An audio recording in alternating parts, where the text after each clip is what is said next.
On September 27th, 1827, Hiram Revels was born in Fayetteville, North Carolina, to a free family, with his father being a Baptist minister. At the age of 11, he moved to Lincolnton with his older brother Elias and began an apprenticeship at his barber shop, using it as a sort of networking opportunity for African Americans to get inroads with the dominant white community. Hiram took over the barbershop after Elias died, and later moved to the Midwest and attended Beech Grove Quaker Seminary and Dark Community Seminary to pursue a career as a minister, later being ordained in 1845 and began preaching in the Midwest, frequently getting in trouble because he was preaching to black people. He later joined the Chaplain Corps of the Union Army, mostly serving as their chaplain, but he did actually fight in the Battle of Vicksburg. He entered the realm of politics in the Reconstruction era, getting elected to alderman of Natchez in 1868, and 1 year later, getting elected to represent Adams County in the Mississippi State Senate. He was just another face in the State Senate until he gave an opening prayer to the State Senate, which Congressman John Lynch called one of the most impressive and eloquent prayers that has been delivered in the Senate chamber. And that gave him enough notoriety to be appointed to fill the remainder of one of their Senate seats. He filled the seat that was previously held by Albert G. Brown, who was known for being a very prominent pro-slavery fire eater.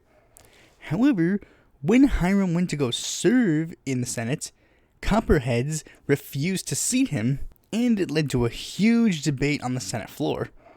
They argued that since the Dred Scott case said that black people were not citizens in 1857, and the 14th Amendment made them citizens in 1868, Hiram could not have filled the 9-year citizenship requirement to be seated in the Senate. Hiram's supporters, however, tried to debate this by arguing, well, he was mostly in the North his life, so he was 100% a citizen, as citizenship laws there allowed African Americans to be considered citizens. But they also said, dude, we literally just fought a war to end these kinds of laws to begin with, so why are we going to enforce them now? The sentiment was echoed by Charles Sumner and a majority of Senate Republicans, who pretty much told the Democrats, dude, give up, Hiram's in. And he was officially sworn in on February 23rd, 1870.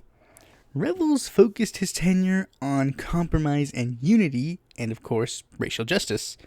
Most prominently, he chose not to be as hard on ex-Confederates as most of the other radical Republicans, arguing for more compassion towards them. He fought against a bill to keep D.C. schools segregated, and fought for a mass infrastructure spending in the South.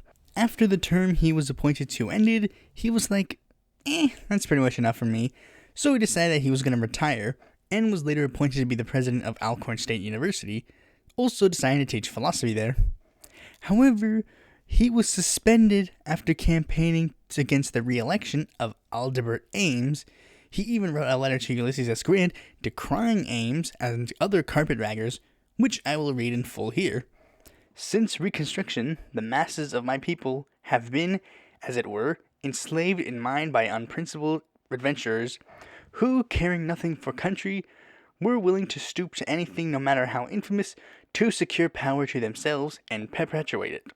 My people have been told by these schemers, when men have been placed on the ticket who were notoriously corrupt and dishonest, that they must vote for them, that the salvation of the party depended on it, that the man who scratched the ticket was not a Republican. This is only one of the many means these unprincipled demagogues have devised to perpetuate the intellectual bondage of my people. The bitterness and hate created by the late civil strife has, in my opinion, been obliterated in this state, except perhaps in some localities, and would have long since been entirely obliterated were it not for some unprincipled men who would keep alive the bitterness of the past and inoculate a hatred between the races, in order they may aggrandize themselves by office and its emoluments to control my people, the effect of which is to degrade them. He remained focused on teaching and religion until his death on January 16th, 1901. And with that, we have concluded the story of the first black senator in the history of the United States. The first of 11. Yeah. Thanks for watching this video. Be sure to like, comment, subscribe, and click that bell to be notified when a future video of mine comes out. And if you're interested in more content from me, you can go to my website, follow me on Twitter, join my Discord, or check out my articles on the Independent Political Report.